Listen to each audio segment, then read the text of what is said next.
6 de la mañana con 57 minutos. Renovamos nuestra gratitud por su sintonía en el Ecuador y desde cualquier lugar del mundo a través de las redes sociales de Ecuador TV y Gamavisión. El presidente Lenín Moreno efectuó una evaluación de los logros alcanzados en su gira europea, principalmente en torno a los temas de discapacidad. Esto ocurrió durante una entrevista con la televisión española. Veamos un resumen. Uno de los temas que destacó el jefe de Estado Lenín Moreno durante su entrevista con Televisión Española fue el diálogo alcanzado con el rey de España Felipe VI y el presidente Pedro Sánchez en su visita a la península ibérica. Hemos tratado acerca de algunos temas que van desde aspectos políticos, económicos, sociales. Inclusive hemos tratado el tema de las discapacidades, que con su majestad veo que está bastante versado acerca del tema. Manifestó la predisposición de las autoridades por fortalecer la cooperación entre ambas naciones, puesto que en Ecuador hay 1,5 centenar de empresas españolas establecidas. Lo estamos logrando mediante la Ley de Reactivación Económica y Desarrollo del Empleo y de la Inversión. Estamos cambiando un tanto las reglas para que los inversionistas sientan que el Ecuador es un país extremadamente atractivo para la inversión. Además, expresó su preocupación por buscar mejores condiciones de vida para los ecuatorianos en el extranjero y detalló el avance en los diálogos por la extensión del visado Schengen. Entendemos que hay un trayecto de recorrer para poder conseguirlo, pero lo estamos recorriendo y Su Majestad y el señor presidente nos están ayudando. En este espacio destacó su participación en la primera cumbre global de discapacidad que se efectuó en Reino Unido, reiterando la importancia de recuperar y visibilizar los derechos de este grupo de personas. Ahora se ve a las personas con discapacidad como personas sujetos de derechos. Ya no es la persona con discapacidad la que recupera la dignidad del momento en que ejerce sus derechos, es la sociedad. Finalmente, el primer mandatario promocionó a nuestra nación como una potencia turística, un país megadiverso abierto a la inversión. Olga Velasco, Telediario. 6 de la mañana con 59 minutos. Como lo anunciamos al inicio, nuestro invitado es Richard Martínez, ministro de Economía y Finanzas. Buenos días, gracias por estar aquí. Se ha dicho que es una prioridad del Estado el fortalecer las relaciones internacionales con sus principales socios. Esta fue una de las líneas motrices del viaje del presidente a Europa. Y además se dijo que esta visita oficial fue clave para recuperar la imagen del país en el extranjero, habiendo sufrido un grave desprestigio por parte del expresidente Rafael Correa en varios medios internacionales. ¿Cómo percibió el presidente y la delegación que lo acompañó los daños o los efectos de esta campaña mencionada? Mire, creo que hay que darle un contexto, Eduardo, a la visita del señor presidente en un momento de la economía donde efectivamente se busca mejorar la percepción del Ecuador en el mundo para lograr capturar inversión extranjera, sobre todo para acceder a fuentes de financiamiento y para que se conozca la realidad de cómo hemos recibido la economía. Hemos recibido una economía con grandes desequilibrios en el ámbito fiscal, en el ámbito externo, en el ámbito de competitividad que necesitan ser resueltos y para ello se necesita una activa participación con las economías complementarias, con el Ecuador, con los inversionistas en el mundo que observan que hoy existe una mayor claridad y que existe una ruta clara hacia la estabilización fiscal, hacia el orden de las finanzas públicas, hacia dotar de mayor garantía a los inversionistas y de darles los incentivos para que al final del día, para que coloquen sus recursos en el Ecuador y para que el Ecuador pueda seguir teniendo acceso a fuentes de financiamiento y que eso permita mantener la economía a flote. No han sido momentos sencillos, pues la economía, sobre todo en la situación fiscal que hemos recibido extremadamente crítica, en una situación con un endeudamiento sumamente agresivo, con unos déficits fiscales acumulados en los últimos años extremadamente graves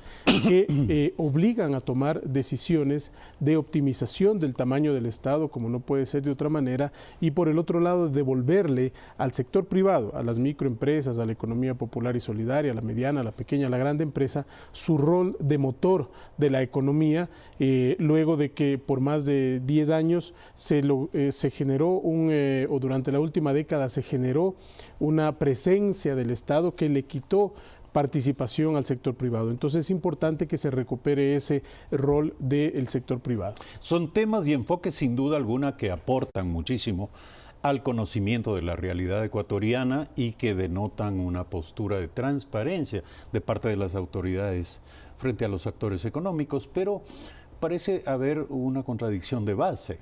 Es que si estamos hablando de una crisis, es muy difícil que este concepto conviva con el del optimismo y de las buenas perspectivas económicas. ¿Cómo manejan el discurso y cómo manejan el mensaje de cara a los potenciales inversionistas? Creo que los inversionistas buscan siempre la transparencia y la verdad. Nosotros no podemos negar como gobierno que el momento fiscal es un momento extremadamente complejo, pero lo importante y lo que ven los inversionistas es la trayectoria hacia dónde ha decidido ir el gobierno. Y allí la ley de fomento productivo y estabilización fiscal es un instrumento extremadamente importante. ¿Por qué? Porque se está definiendo que hasta el año 2021 tenemos que encontrar el equilibrio primario en las cuentas del Estado, es decir, todo aquello que comporta ingresos y gastos sin contabilizar los gastos por el pago de la deuda.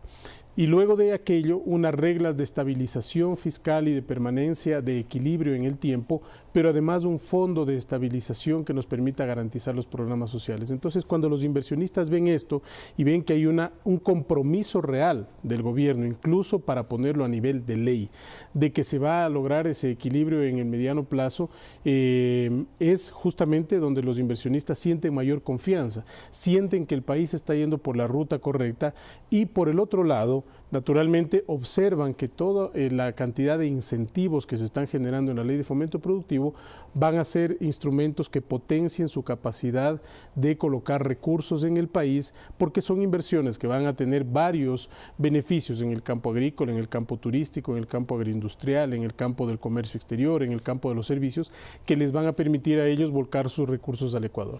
Seguridad jurídica, reglas claras, incentivos y estímulos tributarios, así resume las ventajas, las virtudes de la política económica del gobierno, el presidente de la República y su equipo de cara a los inversionistas extranjeros. Pero ¿cómo ellos ven al Ecuador? ¿Qué es lo que perciben en el Ecuador? ¿Dónde están, en su opinión, las oportunidades y potencialidades que podrían finalmente movilizar capitales? Sí, mire, yo creo que los inversionistas en este momento están percibiendo que hay un manejo de la economía mucho más orientado hacia la competitividad y hacia el orden de las finanzas públicas y sobre todo hacia la sostenibilidad de las finanzas públicas, que eso es extremadamente importante. Entonces, eso para los inversionistas tiene gran valor porque en el mediano plazo ellos saben que sus inversiones van a tener claridad en las reglas del juego, que además están garantizadas por la ley de fomento productivo.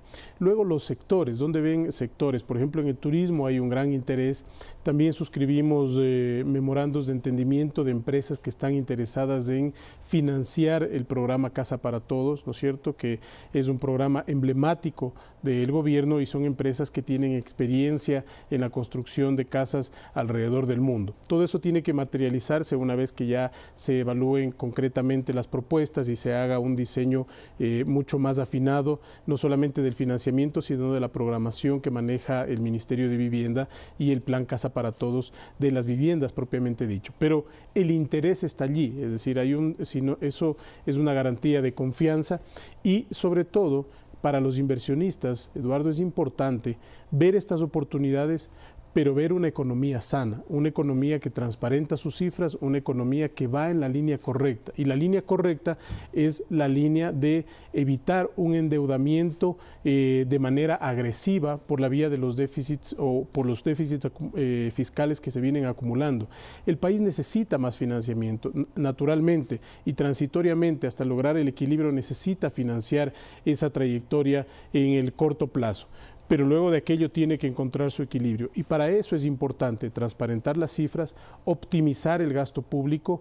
Estamos trabajando ya en una misión de organismos multilaterales de banca de desarrollo que va a analizar todo el esquema de activos del Estado y todo el esquema de empresas públicas. ¿Por qué? Porque hay empresas públicas que no son eficientes, también hay activos del Estado sobre los cuales se puede intervenir para generar mayor flujo para el Estado. Viene una todo visión eso encargada de sí, contribuir con el análisis. Exactamente. ¿Por qué? Porque una cosa es lo que pueda plantear una autoridad u otra autoridad, pero lo importante es que un proceso de esta naturaleza esté acompañado de organismos y banca de desarrollo internacional que permita, primero, brindar su experiencia en todo este proceso y segundo, garantizar que las cosas se están haciendo con total y absoluta transparencia. Y allí eso hay es cosas clave, importantes. básico, sin duda alguna, pero ¿cuál es el objetivo? ¿El objetivo es definir un programa de desinversión pública?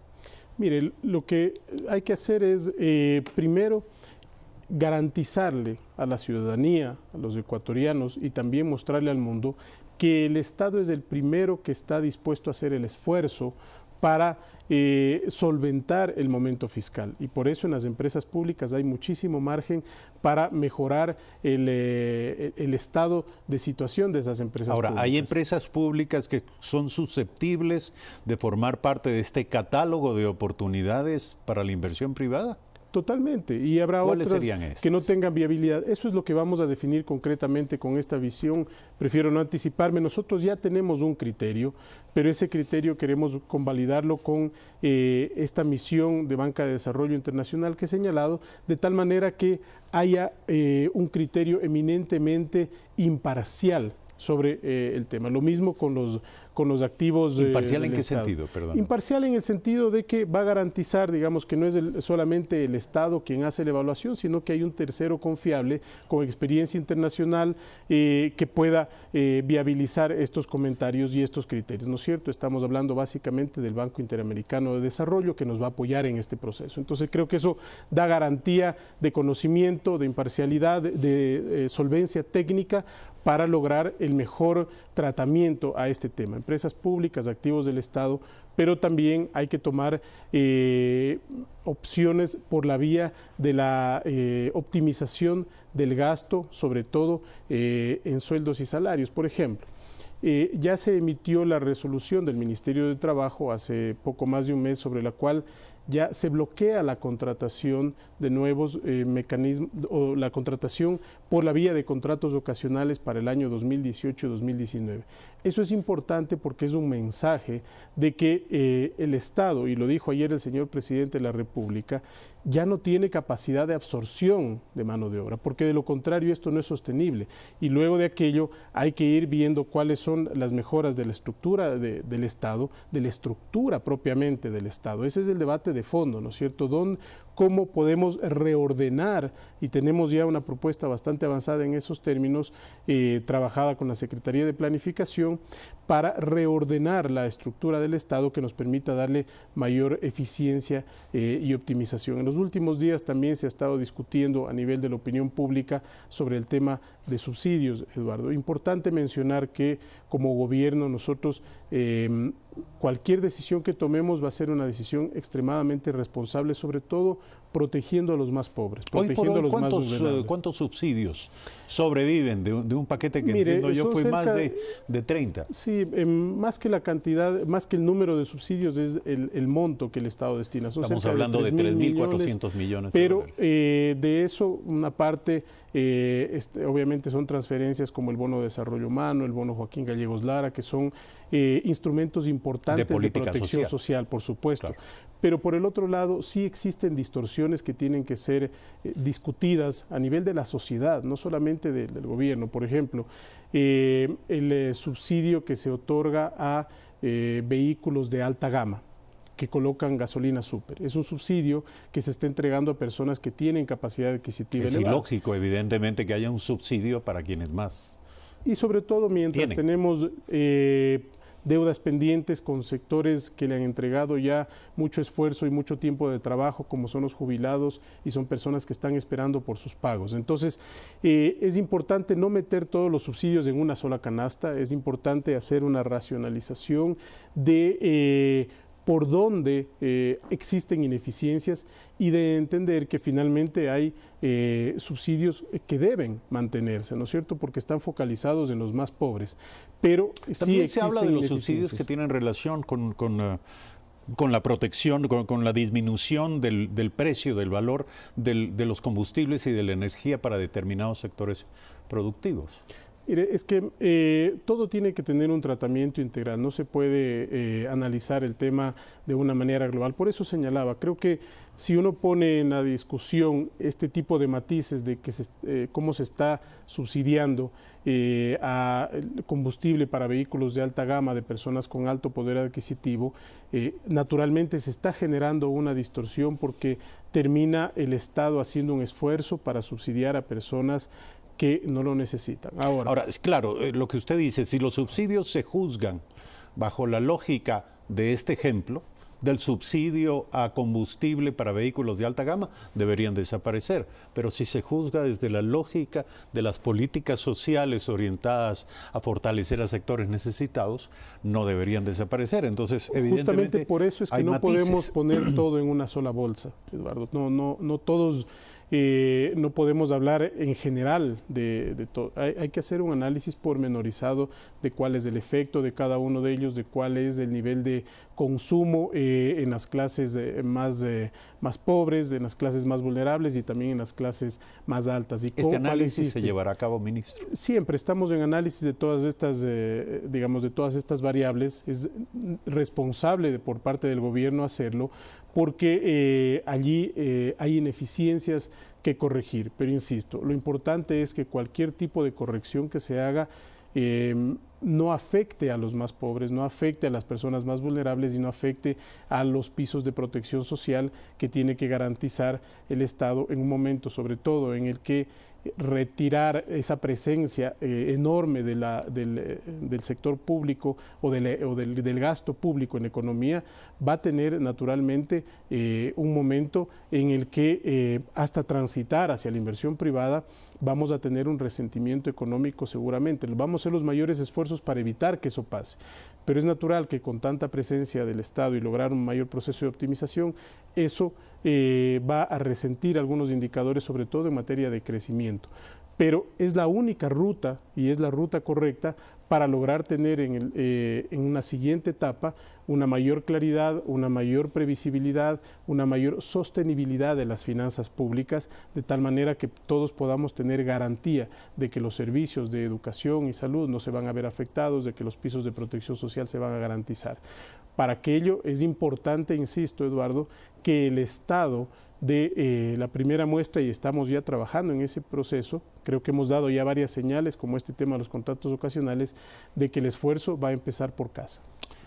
Ministro, para volver al inicio del diálogo, que era el resultado de la gira del presidente por Europa, es inevitable, por el peso evidente que han tenido estos temas en torno a la visita del presidente, preguntarle acerca de la relación que hay entre hechos políticos y la percepción de los actores económicos. Por ejemplo, el caso de Julian Assange, ¿qué tanto pesa en la opinión pública internacional y en la propia opinión o percepción de los actores económicos? Mire, de lo que yo pude notar, sobre todo en España, donde acompañé al señor presidente de la República, evidentemente es un tema sobre el cual se consulta a las autoridades. Creo que es un tema reservado para el ministro de Relaciones Exteriores, para nuestro canciller, es un tema... Sin duda, yo se lo consulto no porque sea de su directa competencia, pero le quiero preguntar cuál es el impacto que tienen los actores económicos este tipo de temas que corren en paralelo y que llaman la atención de la opinión. Mire, los actores económicos están a la expectativa de conocer cuáles son las decisiones futuras y cuál va a ser el desenlace de un tema de esta naturaleza. Sin lugar a dudas, y el presidente ha sido sumamente claro en señalar que se está buscando una solución. Pero está en la mesa, naturalmente, es una pregunta que salta, que los inversionistas la ponen en la mesa, que también la prensa internacional, entonces mal se haría en desconocer. Creo que la ventaja de este tipo de visitas es que el presidente de la República, junto con el equipo que lo acompaña, logran transmitir claramente las ideas de hacia dónde se está conduciendo la economía, hacia dónde se está conduciendo una economía con mayor democracia, que es también importante, una economía sustentada en una mayor independencia de los poderes y una economía sustentada en una mayor garantía para los inversionistas y oportunidades para los inversionistas, que es al final del día uno de los mensajes que el presidente de la República ha mantenido en estos foros. Richard Martínez, ministro de Economía y Finanzas. Gracias por estar esta mañana aquí en Primera Impresión. Brevísima pausa. Al regresar, Óscar Ayerbe, presidente de la Asociación de las Víctimas del 30 de septiembre, aquí en Primera Impresión. Ya volvemos.